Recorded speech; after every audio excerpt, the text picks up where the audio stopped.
Դատարան բերված 15 արկղերն իրենցից ներկայացնում էին սույն քրեական գործով իրեղեն ապացույցները։ Դրանք հետազոտելիս առաջին ուսումնասիրվեց Բերմյակովին ամրակցված ինքնաձիգն իր երկու պահունակներով։ Այս փաթեթը ինքնաձիգն է։ Բերմյակովի էս պահունակներն են երկու։ Մեկը մեջ կան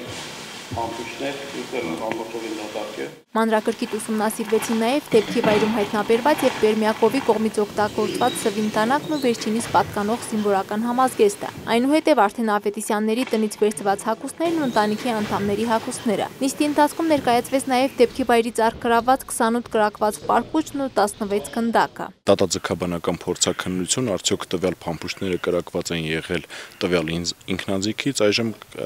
դատական նիստի ժամանակ հետազոտվեց ինքնաձիգը, այսինքն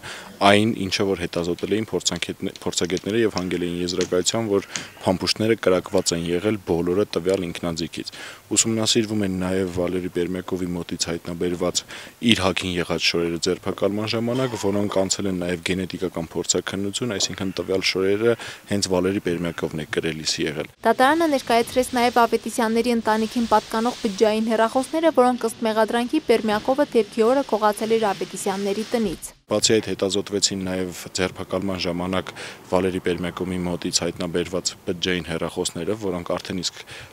քրեական գործով հետազոտված ապացույցներով հաստատվել է, որ Ավետիսյանների տան անդամների բջջային հեռախոսներն են եղել, այսինքն միանշանակ է, որ նա է եղել տնից տվյալ հեռախոսները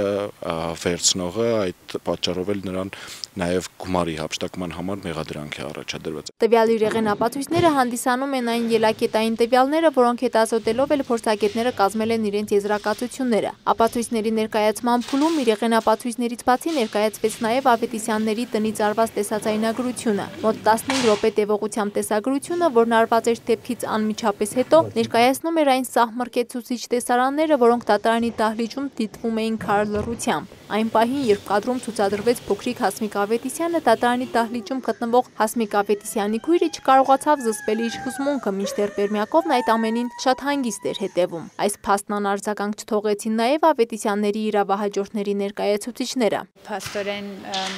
մահացածներն էին նաև տեսագրության մեջ։ Ես ուշադիր հետևում էի Բերմյակովին, թե ինչպես ինքը իրեն կպահեր։ Նշեմ, որ նա ընդհանրապես նույնիսկ չթարթեց աչքերը, շատ ու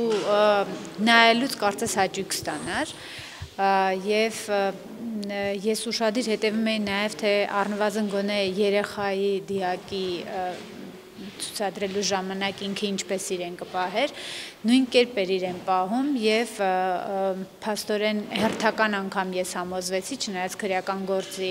բոլոր նյութերն են խոսում դրա մասին եւ նաեւ երբ որ փորձարարություն է կատարվել, արդեն ես նշել եմ, որ փորձարարության ժամանակ էլ դա երևում է,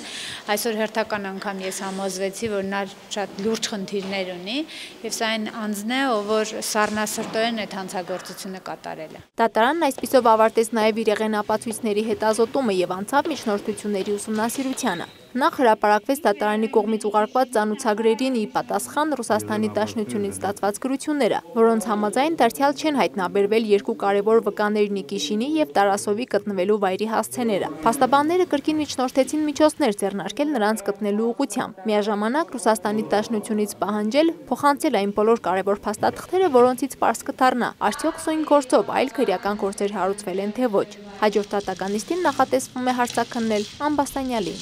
Մարինե Թերբինյան, Կարապետ Առաքելյան, Ուրագից։